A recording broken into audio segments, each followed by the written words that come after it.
That's it. So I wanted to have you on because there was a particular video you did that was really interesting because I did a disappearing middle class tour a couple years ago where I went through Yeah. Pennsylvania, Ohio, Michigan, Wisconsin, and some of these areas that have basically are the carcasses of deindustrialization.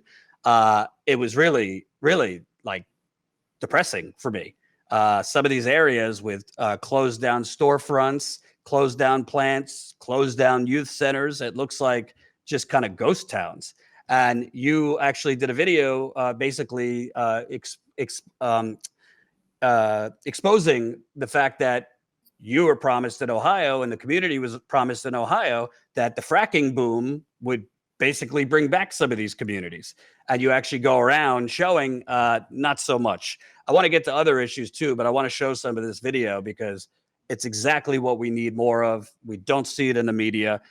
Here's some of your videos showing what you were told fracking would bring versus what it actually delivered. Let's revisit some old headlines. Fracking may gush thousands of Ohio jobs. The explosion of oil and gas extraction jobs. 280,000 jobs, $6 billion in government revenue. Scratch that, 1 million jobs and $118 billion to the economy. Utica shale could transform Ohio Rust Belt into Diamond Belt? All right, let's check up on that last one.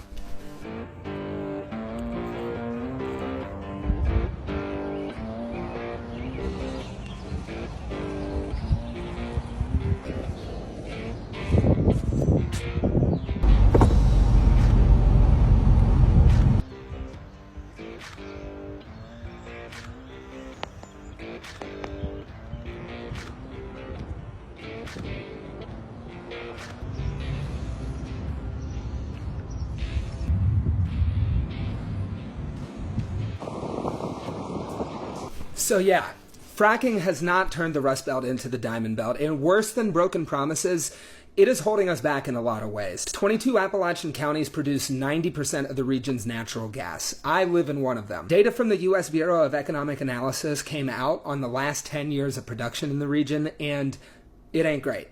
Over that time, our region's share of national income fell by 6.3%, jobs fell by 7.6%, and our share of national population fell by nearly 11%. So the fracking boom happened as the region lost income, lost jobs, and lost people. I don't know what I like better, the report or the mustache. It's just I'm fantastic. glad you can see it on camera. Thank you. But I thought that was so powerful because, I mean, I think one of the biggest problems in media, people call for more diversity in terms of gender, race, absolutely. But how about actual socioeconomic factors?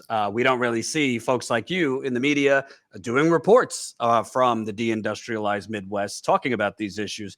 Talk to me about where you're from in Ohio and kind of what have you seen as time has gone on, basically what it used to be and kind of the evolution to what it is now. I grew up here in Wellsville, Ohio, small town, same area. And, this region of the country forever has gotten all of the things that richer communities have kicked out of their own backyards. And these are the industries that keep the country going, but have a lot of bad products that come from their production. So, we led the country in coal production. We churned out all the steel. We made all the pottery that went all over the world. Fiesta ware comes from here. But one of the things that's really undercovered is our region's similarity to places like Houston, like Louisiana, the Gulf, Cancer Alley stretch. We have a lot of those same problems that don't really make it into the media. You can take a 30-mile drive here, and it's getting worse now, especially with what oil and gas wants to do. You can take a 30-mile drive, and on that drive, you'll pass Ohio's second largest coal-fired power plant that is still operating because of the money it got from a $61 million bribery scandal that took place in Ohio's legislature. It's the only reason why it's still operating. You'll pass one of the largest coal sludge waste lakes in the nation that is held back by an earthen dam, the kind that collapses all the time, and it's 1,000 feet from the Ohio River, a drinking water source for everybody. You'll pass WTI, which is the nation's largest hazardous waste incinerator. It's right next to a partial nuclear plant that's from the 50s. And the latest addition to this, and it's something we can really talk about here, is in Monaca, Pennsylvania. The Shell Corporation has built this really massive ethane cracker plant. And what that does is take that massive gas production coming from this region and is going to make it into more than 1 million metric tons of plastic pellets every year.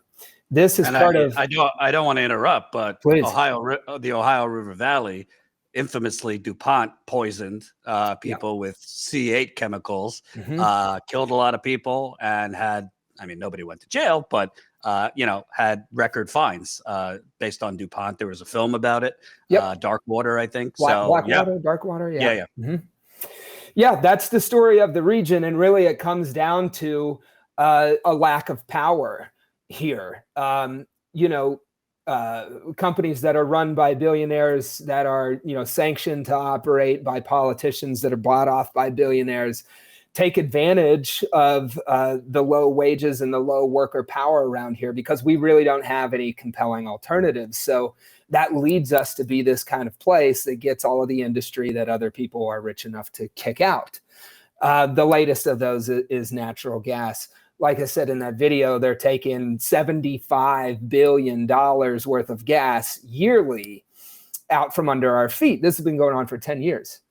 And like every industry that comes in, look at the coal fields of Eastern Kentucky, look at the pump jacks that are in Midland, Texas. Extractive industry preys on workers that don't have power, but are sitting on top of natural resources everywhere.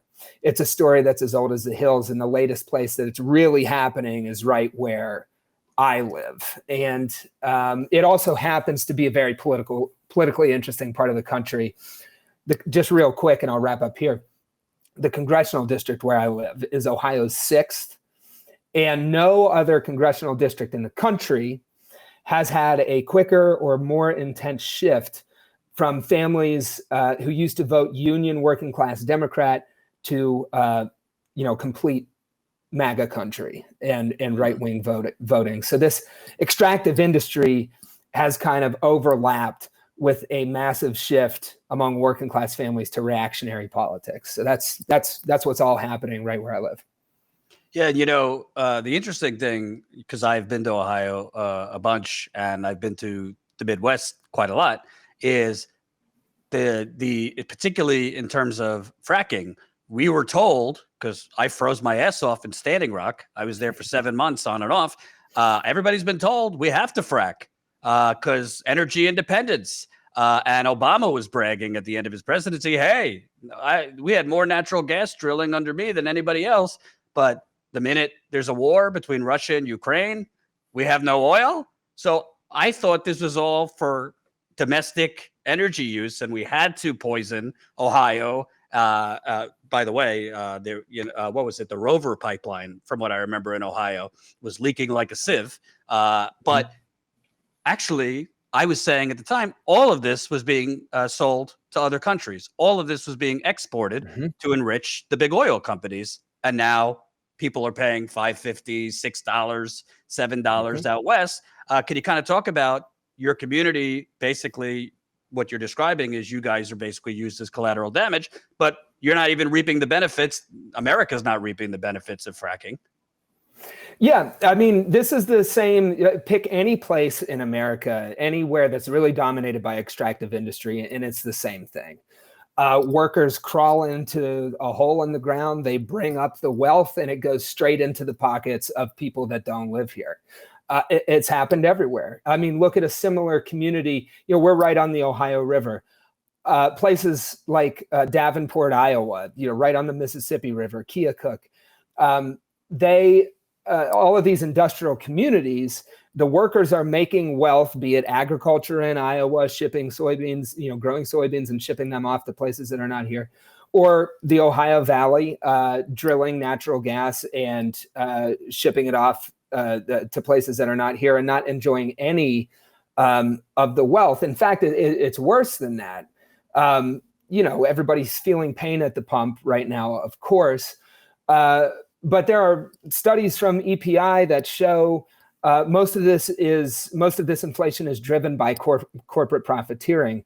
It's not even that the price of feedstocks, of supply chains, of crude oil are going up. It is the profit that's laid on top, going straight into the bottom line of these companies. They exploit workers here. They take the wealth. They line their own pockets with it. But that's really been going on forever. But one of the things, the thing that's so frustrating here is that on the one hand, this is a massive problem, but on the other hand, it is a massive opportunity, right? Because we have this bank of blue collar skills: coal, steel, mining, gas, manufacturing. It's all right here. There's a community that I'm going to do another video on, really similar to Appalachia. It's called Centralia, Washington. It's a couple thousand people. It's a coal mining town. And they kind of showed another path to make a comeback for rural towns that were built on extractive industry. They didn't pin their hopes on a dying boom and bust industry that's going to go the way of the dodo bird as everybody realizes the scale of climate change. Instead, when their coal plant shut down, they reached an agreement that ended up generating $55 million worth of grant money to invest. And what they did with it is put that into industries with high labor overhead, right? So rebuilding buildings, windows, weatherization, energy efficiency things, public education, infrastructure. They took this money and rebuilt the entire town, put people to work doing it with the blue collar skills that they already have. There wasn't any other industry that they had to, lure in by giving away tax breaks or anything like that. And the result of it was that their job growth rate was twice that of the rest of the country. They added thousands of new jobs in a very small town simply by investing in those things that we need to do anyway to prepare for climate change: energy efficiency, rebuilding everything, revamping public education. That is really the way forward that could be a model for towns like the one that I live in, but it is guaranteed to be fought tooth and nail by people that say we simply have to drill for oil and gas. The fact is, not only do we not have to do that, but it's almost a death sentence to these towns that are barely hanging on if we continue to do that. And that's regardless of the climate change consequences. And I also think it's important because I've seen it on the road. A lot of these communities where these pipelines are going through, fracking's going on, mining is going on. It's poor Black people, poor brown people, poor white people. A lot of these areas, I've been covering a story in Kalamazoo, Michigan, where a paper mill factory has been polluting the air. They have higher upper respiratory illnesses than the national average, than the Michigan average. And it's the same story in Ohio. I mean, I'm sure there's problems with asthma, other upper respiratory issues, cancers from air pollution, groundwater contamination. Can you kind of talk about the health problems separate from COVID in these areas due to these industries? Yeah, it's all the things that you mentioned. We have cancer clusters. We have elevated rates of almost every chronic health condition. We have, soil, air, water pollution. Of course, there was I'm struggling to remember exactly where it was, but it was in the Ohio Valley.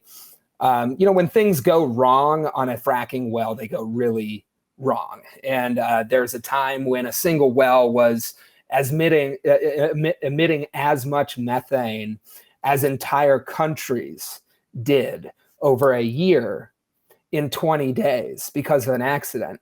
And an unfortunate fact there too is that because of the death of local journalism, the consolidation by conservative media companies, Sinclair, the Ogden papers that are headquartered in Wheeling, West Virginia, there's not a lot of punchy, really hard journalism when a frack pad explodes and emits as much methane as a country. There's not a lot of people to cover that here.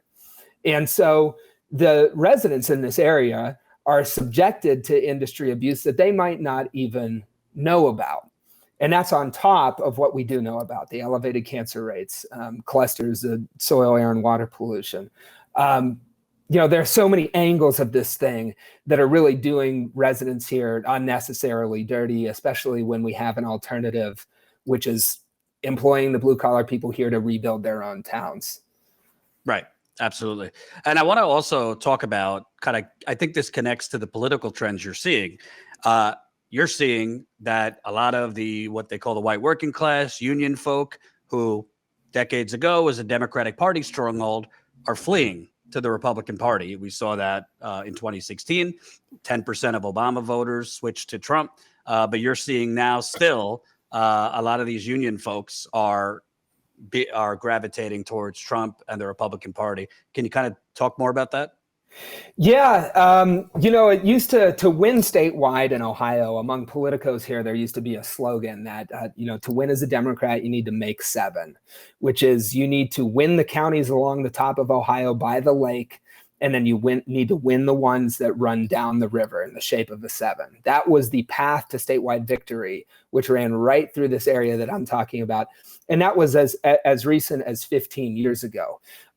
It was almost a guarantee that if you were a Democrat running for office in the Ohio Valley, you were going to get in because you were on the side of the working class.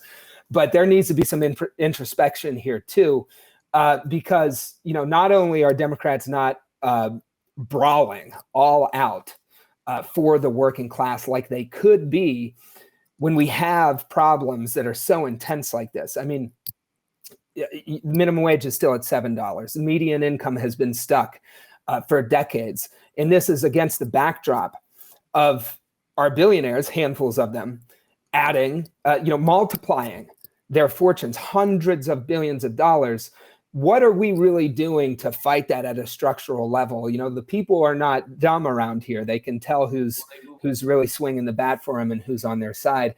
And unfortunately, the strategy in the statewide party has been to retreat from areas like this. And unsurprisingly, you've seen the right wing step in. The local TV station is owned by Sinclair. There are many Facebook groups here of the variety that even generated, Capitol rioters on January 6th. I'm thinking about a man I grew up with that I knew, a local wrestling coach who ended up on the front page of the New York Times for storming the Capitol. Those kind of people in the place of local journalism that used to, survive here, have started Facebook groups and really radicalized the folks around here with a lot of misinformation at the same time that the Democratic Party has retreated from the area and that the National Party, with a trifecta right now, is arguably not brawling for the working class to the scale of the problems that are squeezing the working class. If we want to turn that around, then we have to get bold about our politics.